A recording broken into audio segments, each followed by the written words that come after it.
Hello,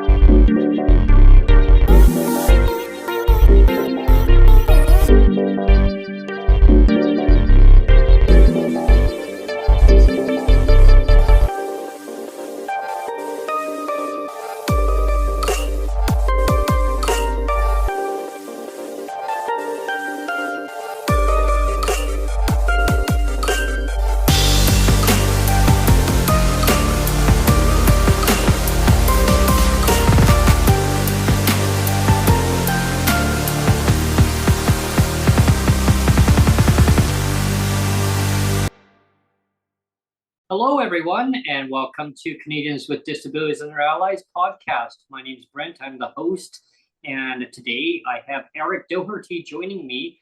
Eric is a transit planner, accessibility advocate, and for greener and better futures of getting around.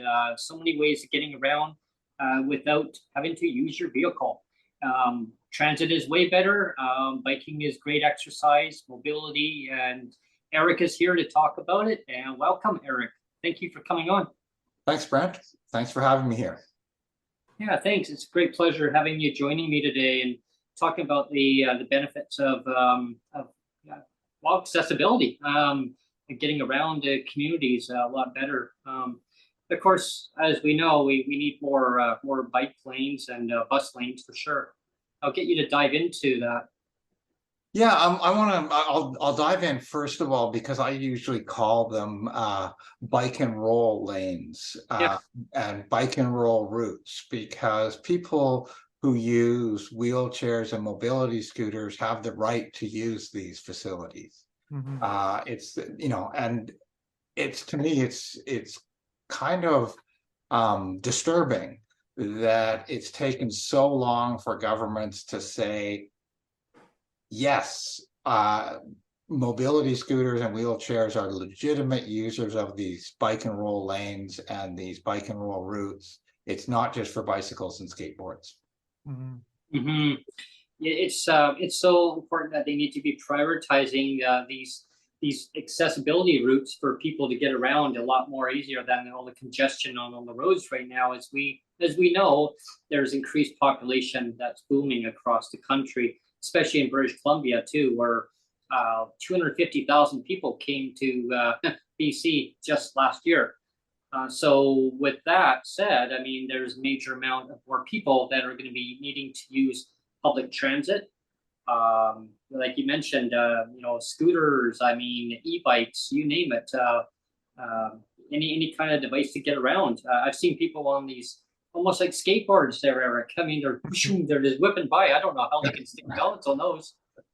Well, I wonder too, if like with inflation and everything and people feeling the pinch, if you're going to get more and more people riding the bus too, because, cars are getting so expensive, gas is getting so expensive, insurance and upkeep of a vehicle is so expensive. So, I think that's enough to push people to transit too. Yeah, which is a good thing at the end of the day, in my opinion. That has happened. If you look at the latest news from TransLink in Metro Vancouver, they say that the bus ridership is higher in Surrey than it was before the pandemic. More people are riding, and it is the financial squeeze, but it's also people wanting to do the right thing, wanting to reduce greenhouse gas pollution. People are recognizing the climate emergency, and they're feeling that imperative to take the personal action. But they're going out and they're discovering that the buses are overcrowded. There's not enough. The bike routes, there's not enough bike routes. They're not really a network in our region yet. And most cities only have kind of a partial network of bike and roll routes that are actually safe. So there's a lot of work to do to make it so that people can get around affordably and also get around sustainably. Yeah, with the bike routes, there's definitely so many different types of bikes. Like, there's the e-bikes, and then there's just the regular mountain bikes, which traditionally I had. You go mountain bike, click in 18th gear, and off you go. Especially with a lot of the new buses that are coming out that are getting built within TransLink for sure. I know BC Transit's working on that too. They're making them more energy efficient and just more for greener, greener for our future, making them better. And having the racks on the front really makes a difference, right? You can plunk a lot of these bikes right in the front and go for a ride somewhere, enjoy our beautiful province and whatever area of the province that you're in. And you can just go and go for a bus ride, take it off, go for a bike ride along the bike trails, and yeah, There is one thing I've noticed though about it was a couple of years ago now that I went to Victoria and I took my scooter there, and I told you that this brand is that I noticed that the buses in Victoria seem to be quite a bit more narrower, and I was finding it hard. Like my scooter's not that big; it's one of the pretty compact ones, but I was actually finding it difficult to maneuver in the aisle there. It was a little bit more squeezed on the aisle. I didn't know if you were aware of that, Eric. I wasn't aware of that. That's where we need expert, real life expertise from people like you who are pointing out that some buses are easier to get on than others. It's not like you can just put a ramp on a bus and say, bingo, it's accessible. It's about how much space there is, how well it's set up for various devices to be secured safely and easily and quickly. And also how much space there is on the buses. I think it's a huge issue that right now we're getting into a situation where quite frequently people who are trying to get onto buses with mobility scooters and wheelchairs are being left behind because there's already one person in a wheelchair and one person with their kids with a stroller. And there's only really 2 spaces. And very simply, what we can do and should be doing is getting bigger buses that have more room for more people, but also have enough room for multiple devices. And what's that saying is when they say nobody left behind, they should say nobody left behind except if you're in a wheelchair. My experience in Vancouver was, that there would be people, it would be somebody in a wheelchair in the rain, and the driver stops and says, well, sorry, lady, you and your kids have to get off so this person can get on. And the person in the wheelchair goes, no, I'll wait. And that's the means that they need more frequent bus service to accommodate anybody who needs to use like in a wheelchair or a scooter. And also too is getting in off when they drop the ramp down, so navigating around the corners, because in Victoria I use the buses all the time, so I know when they go around that corner, some of them are equipped, there's other ones not, and just watching some of them trying to navigate around, there was a young man who got in one day and he got stuck. He was trying to get around the corner. So the bus operator, he got out of his little cage. They have a little door there now. A lot of the buses over in Victoria, and everybody watching this, a lot of the bus drivers are enclosed. So he actually finally got up and realized, okay, like I'm gonna have to do something. Somebody said something to the bus driver or bus operator and said, "Can you please come out and help?" Well, what, the person can't figure out themselves? I thought, wow, seriously. So the bus driver got out and actually got the back end and just kind of give it a push turnaround. And I thought, well, no, you got to make it accessible so that doesn't have to happen. The person who's operating the device can do it themselves, right? So that's very important. There was one thing, Eric, that I was going to mention to you. Speaking about Victoria, the capital region here, there was a new bus route that was just recently launched.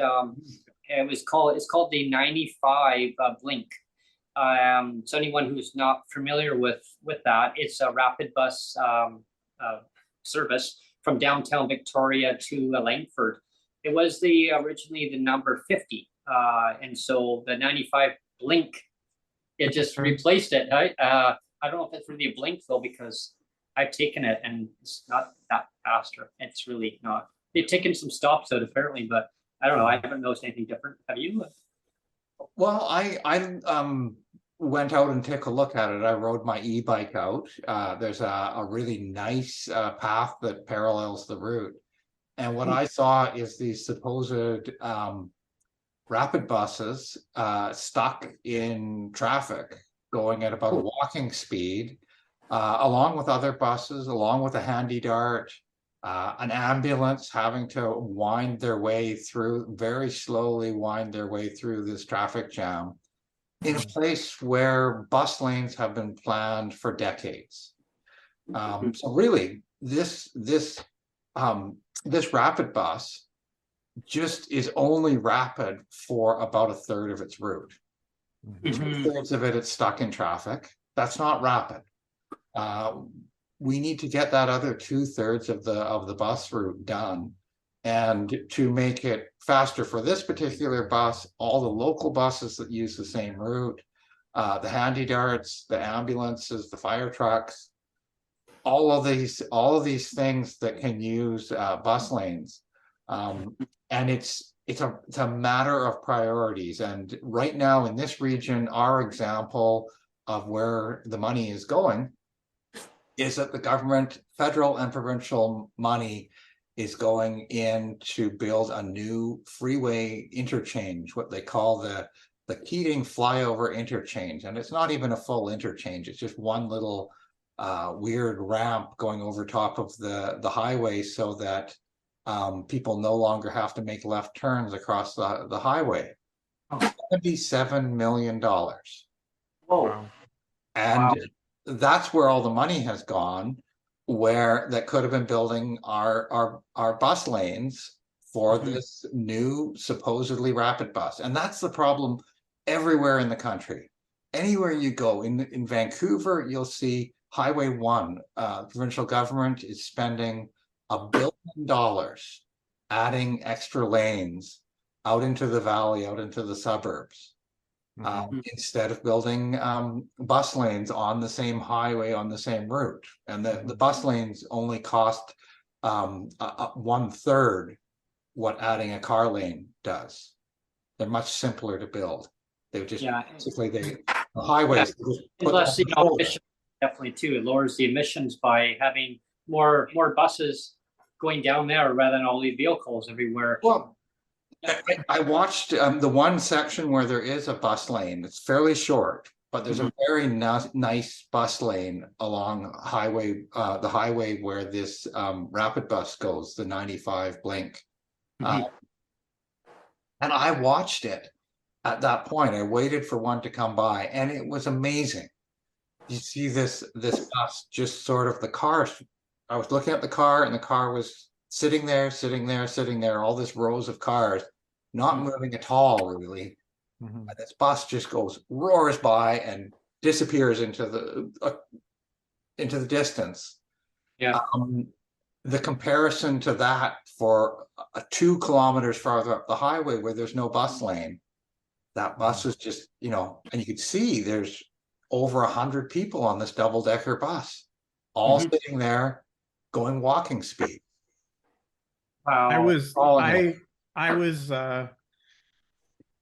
live in Surrey here, and I was initially really excited when I heard that Surrey was planning the LRT as a connector to the SkyTrain, and then they kiboshed it, and they're just doing the Fleetwood extension to Langley now, and it kind of annoys me, because I was thinking, man, it would have been so nice to have a SkyTrain connector right at Newton, like right where I live, and so I was kind of annoyed. And I know that's coming, but it's just like now it's pushed down further. I don't know how many more years it's going to be now, but That's the same story in Victoria, or a similar story happened here in going back to about 2011. A lot of local politicians got really excited about light rail, and there was actually a question. There was a process. There had been a promise of bus rapid transit, which would have been very inexpensive, but a bunch of politicians here decided that wasn't good enough for them. And they pushed for light rail. And when the light rail was, well, they couldn't get money for it. They couldn't get the federal or provincial funding for the light rail proposal. Instead of going back to bus lanes, they pushed for highway expansion. Oh, wow. And that shows to me what those politicians were really about. When they were pushing for light rail, they weren't really pushing for transit. They were pushing for a mega project that they could cut a ribbon on. And in Surrey now, there is an announcement, I don't know whether it's going through, of bus rapid transit on Scott Road. And that's the sort of thing where you can make a really big improvement in public transit in just 2 years with only a very small amount of money, a few $1 million. And get the handy darts, the regular buses, the express buses, everybody on those vehicles moving faster and more efficient. And I think that, part of the lesson there is that the focus has to be on improving transit and stopping this sucking of the money away from transit to highway expansion. Well, I mean, you look at the bus service between Cowichan, which is Duncan, and Victoria. I contacted the regional service out in Cowichan Valley. They told me, well, maybe talk to Victoria. So I talked to Victoria Transit. They said, oh, well, have you been in touch with Cowichan? So it's like, who wants to basically provide the service? And so people that are watching this, Cowichan provides bus service to Victoria, only a commuter service only, and the last bus leaves Cowichan downtown Duncan at 6:25 in the morning, the last bus in the morning, and it gets to Victoria just after 8 o'clock. But going back from Victoria, because you can't get nothing during the daytime, is at 5:15 p.m. back to Cowichan. Now you're stuck during the weekdays, like you can't during the daytime use service at all. Saturdays is the only time that you can actually go to Duncan and back, like back and forth, but only 3 buses on a Saturday. So 4 buses during the weekday, which is terrible. Sonia's parents get so mad. They're still baffled. Like, I don't understand. So you can get all the way to Duncan, connect on to go to Nanaimo, but you can't come back during the weekday. I go, correct. That's messed up. Well, yeah. And actually, for people who don't live in this region, that bus runs on the bus lane that I was talking about, and gets stuck in the traffic where there is no bus lane that I was talking about. Yeah. So these bus lanes are not just for people who are commuting in from the inner suburbs to the city and people who live in the city. They're also serving people who are coming in from over the Malahat, over an hour away in really rural communities. And that's one of the things that I think we need to be doing, is really thinking about everybody when we're making this transition. Because here in BC, our provincial climate plan says we need to have 25% less traffic by 2030, so a quarter less. So 1 in 4 of those cars on the highway those people have to be on the bus or some form of public transit, or not traveling, I don't know, telecommuting or something. My thing is how are they going to enforce that? I mean, they talk about 2030, but do they have checks and balances in place to make sure that actually is a reality, or are they just going to kick the can further down the road when it gets to 2030? You know what I mean? Well, I think that I think you'll find that in the government, both at the elected level and the staff level, there's people who want to do this and make it happen and make it real. And there's people who want to, as you say, just kick the can down the road, delay the climate action, delay. But I think it's really important to recognize that some cities are actually reducing traffic very quickly. Paris is the one that is most talked about, but where they've taken they're just now they finished turning one of the main roads that crosses across Paris as a diagonal into a mainly bike and transit and rolling and walking street, whereas a few years ago it was jammed with cars and there was no bus lane and sidewalks were narrow. It's a complete transformation. Now they're moving on to the ring road, the highway that goes around Paris, and they're going to start by adding a bus lane to that. And their traffic volumes are way down. But that's, Paris is not the only city that's done that. Places like Seoul, Korea have done even more extensive things. And people who live in the city really love it. It's funny that you mentioned that because they tried that here in Vancouver and also here in Surrey where I am in Newton, where they actually closed down streets to cars for a day, right? And they had cafes open up and everybody was spilling out on the streets, and it was really cool. Yeah. Even here in Newton, that was last summer. They did it in the summer, and it was really neat to have the whole kind of one whole street just shut down, and everybody's just walking around and enjoying the no cars. It was great. Yeah. Well, I heard that just recently. I mean, out in the Fraser Valley, there's so much traffic mayhem right now because of the ongoing Fraser Valley transit strike, and so now there's more vehicles on the road everywhere, and the transit drivers are halted now. Today's date number 44 as of this live video. So today's the 3rd of May, and there's no talk scheduled. Their employer for the union is saying they've given them the best deal possible. I could differ, but I mean, at the same time, people have to get around. So now they're having to go and use Ubers and taxis, and where they got all the extra money, they don't. Yeah, I'm gonna touch in what Neil said, what you said about the temporary closures. That's how Paris started. That's how they started. They started with temporary summer closures. So it is really a gateway drug to real climate action to do these things. But what you're talking about with the strike and the contracting out is a huge issue. Also in Metro Vancouver, because I just released this report. Access for Everyone, publicly operated HandyDART in Metro Vancouver. Oh yes.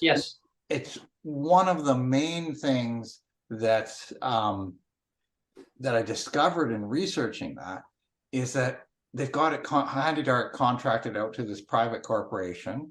And the private corporation pays less than TransLink bus drivers or other people. They don't pay very well. The conditions aren't very good, and the security isn't there. They're changing companies all the time, and upper management is changing all the time. They can't get workers. So now what's happening is that a lot of the HandyDART trips. Now, over 20% of the HandyDART trips last year in Metro Vancouver were done by taxis. And taxi drivers, bless them, they've got a tough job. They're not trained to deal with getting people with disabilities who often have really, multiple disabilities. They're not trained to do safe, courteous door-to-door service. They're having the lifts too, right? Yeah, some of them don't even have the lifts inside their. Yeah, well, even if they're dealing with somebody who doesn't need the lift, maybe they have some kind of cognitive disorder. Yeah, a lot of these people who are riding HandyDART have some kind of cognitive issue and a physical disability. And there's tons of stories of the taxi drivers, dropping people, who are blind off at the wrong place, Oh, Yeah, wow. or leaving them stranded too, in some Yeah. cases too. dropping people with Alzheimer's at the Oh. wrong side of the hospital, Oh, Yeah. things Well, like that. It's Handy just, Dart used to be pretty good. Like I didn't never used to ride it a bunch, but like my previous wife was in a motorized chair, and so Mhm. so we would take it a fair bit. But the problem, even when it was good, even when it was good service, the one problem with it was that you basically had to book like at least a week or maybe 2 weeks in advance, and it's like how hard it. I mean, for the average person, I mean, to know what you're going to be doing 2 weeks from now, yes. Well, you know what I mean? Like it's like yeah. like life is not a scheduled thing a lot of the time. Like it's nice to be able to be spontaneous and just say, I want to do this today. But when you book a handy dart, it was like, do you know what you're gonna do in 2 weeks? Well, I took the and handy dart a couple times when we had years ago, decades now. Well, it seems like decades ago when they had the transit strike. So I had to take the handy dart because they were still running. But it took me a wild goose chase all over the place till I finally got to where I had to go, and I had to book it in advance. Well, I didn't know. I mean, right to a doctor's office, and then okay, well maybe I'll do some grocery shopping. Well, I had to be right back at that spot. Otherwise, if I didn't get it, they weren't going to pick me up. I would have had to then wait. I would have been stranded or whatever. I mean, and that comes down to accessibility again, because like you mentioned, Eric, I mean, a lot of these handy dart drivers, the company is contracting out, and you never know who's going to be driving. Are they equipped to handle different situations? Yeah, And it's really an essential service, but it's also in a service that could really benefit by being provided directly by TransLink and BC Transit. yeah, Fewer strikes, because the Fraser Valley strike is largely because of the private company that operates that for BC Transit. the U.S. company. These companies, they don't have any incentive to avoid strikes. Their job is to reduce wages. That's basically why that's why transit agencies contracted out. But now they can't get the workers. It's a real mess. My vision is that handy dart drivers are, paid well, employed directly by the transit agencies, but also that they're way more productive because they have a network of bus lanes and signal priority. So that signal priority means that like buses quite often have electronic equipment on board, so that the light will stay green longer or turn green faster, so they get where they're going faster. Handy darts should have the same thing, and we should be building the bus lane network with the idea of making handy dart more efficient and better, not just making the express buses better and faster. Although, as you've mentioned, these, the door-to-door paratransit service like Handy Dart it's never as convenient as taking conventional transit.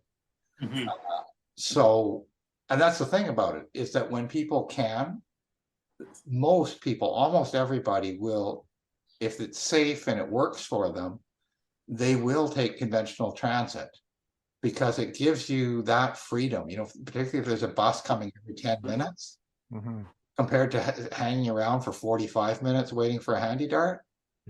It's better, but we're still going to need handy dart for some people and some trips.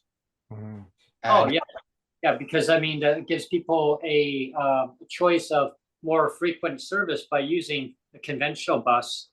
I mean, and of course, handy dart for other medical reasons too. I mean, but having more accessible transit to accommodate a lot more people more frequently, and providing the service. I mean, these bus drivers in the Fraser Valley, just for instance, I mean, they just want to be out there providing the service to the public.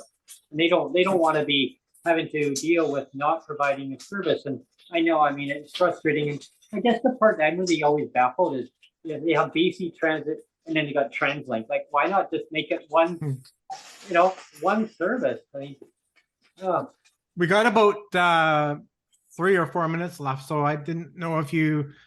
I know before we went live, you were showing a comic book. I didn't know if you let's wanted talk to about show. the comic book, and let's let me see. Yeah, this is the Stop Paving Over Our Rights, Amnesty International, Canada's comic book.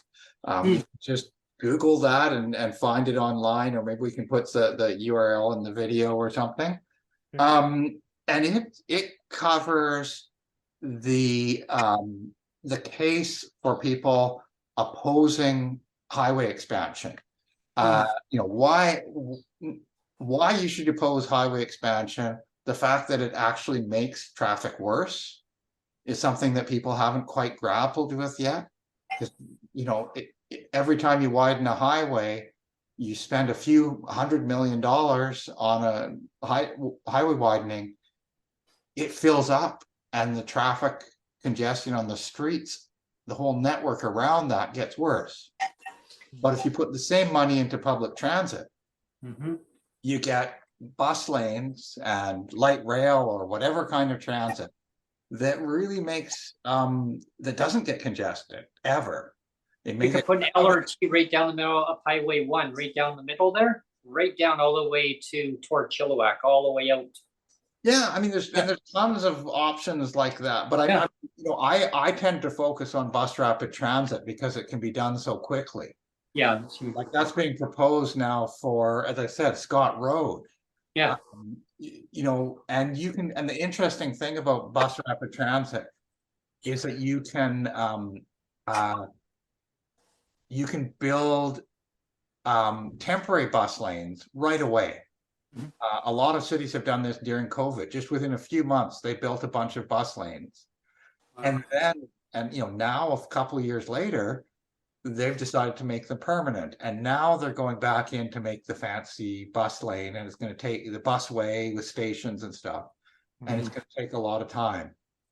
But what we've seen in cities like Ottawa is that those temporary lanes, just getting the bus with a really basic way of just taking the existing street space and painting bus lane on it, that gives you most of the benefit, because all of a sudden the car drivers are seeing the bus moving faster than them, and the bus riders are seeing the cars disappear behind them, and a whole bunch of people then decide they want to ride the bus. And once you've got the full buses, the transit ridership increasing, it's much easier politically to get the big money for the fancy rapid transit lines.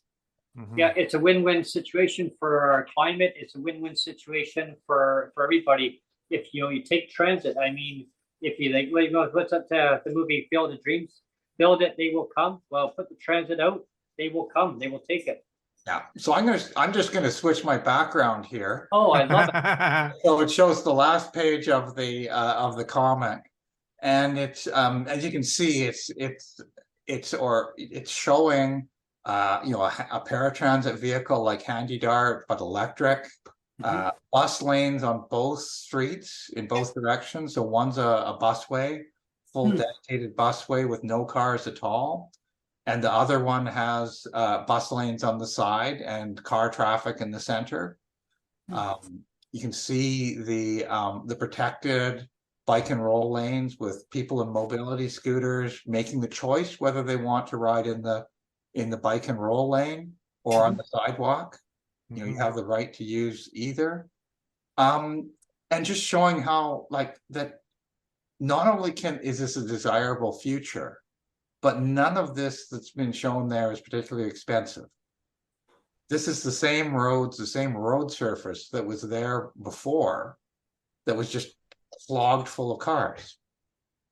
So my vision is that a lot of people in communities all the way across the country are thinking about how can we make this street or make my community, you know, my bus route, how can we make it a lot better within 2 or 3 years? Mhm. Because if you focus on something like SkyTrain, I love it, but it takes 10 years. Yeah, it'll take a long time. to get Yeah. to get there. And yeah, you know, those kinds of rapid transit projects are slow.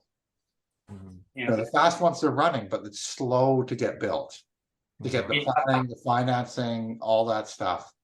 Whereas, yeah, we can paint in a bus lane, which, as I said, is also a handy dart lane, a paratransit lane, it's an ambulance lane, it's a fire truck lane.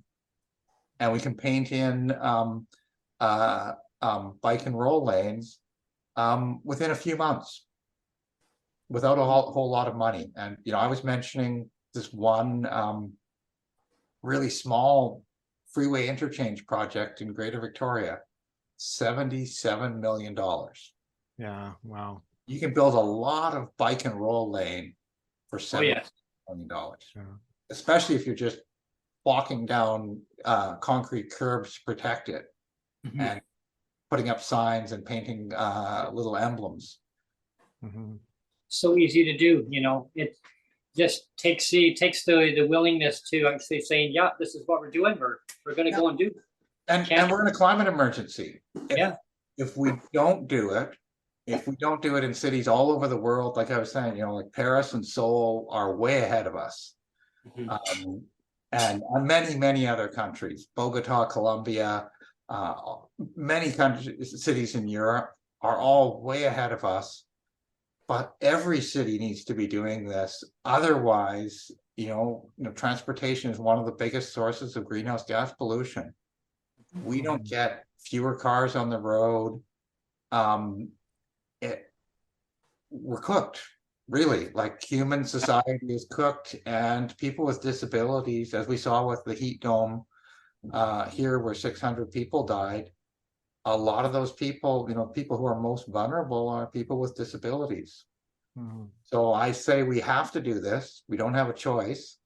And if we're going to get the political support for doing it, we have to make sure that people with disabilities are not left behind in the transition.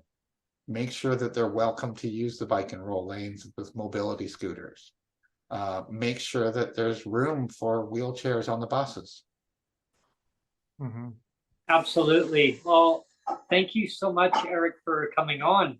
This has been a great pleasure having you join me today and talking about how important it is that we need to really get the politicians focused and stop procrastinating. Let's get this done, okay? Like, because it's so important that we need to get the this transportation network going. So building the or painting lanes is the fastest way. I mean, yeah, you know, trains maybe down the road. Let's get these lanes painted and get buses on them, because that's the way to do it. That's the fastest way. And Eric's, thank you so much. Thank you. So much. Yeah. Thank you, Brent. Thank you, Neil. This is great. And thank you for finishing off with that sentence, let's get this done. Yeah, and you know, I love the word procrastinating, because that's one thing that I learned when I was a kid. My mom used to teach me all the time, Brent, don't procrastinate. Like, just get this done, get it done. And so I always stuck in my head. And so that's my key word, is let's get this done. And Eric, I'm going to have you back on again very soon, and we'll continue this on about accessibility in transit and how important this is. I don't know how much more I can stress to people that if you can take transit, please take transit. If you start major lineups of transit, it's going to put pressure on the government saying, whoa, hey, there's a need for more transit. Let's get this out. So we, you know, contact your MLAs, contact your MPs, say we want more transit. Show up there, show up at their offices. I don't know, do what you guys do. And let's close down more streets and have parties on the streets. That's right. Yeah, exactly. I know. I heard about in Gastown and Vancouver. They're now talking about maybe shutting down an area for no traffic and make it more community oriented. That's another issue in itself, but that goes to show. Let's talk about that next time. Yeah, next time. Yeah, for sure. Okay, bye everyone. Thank you so much, Eric. Bye bye. Yeah, we'll see you again soon.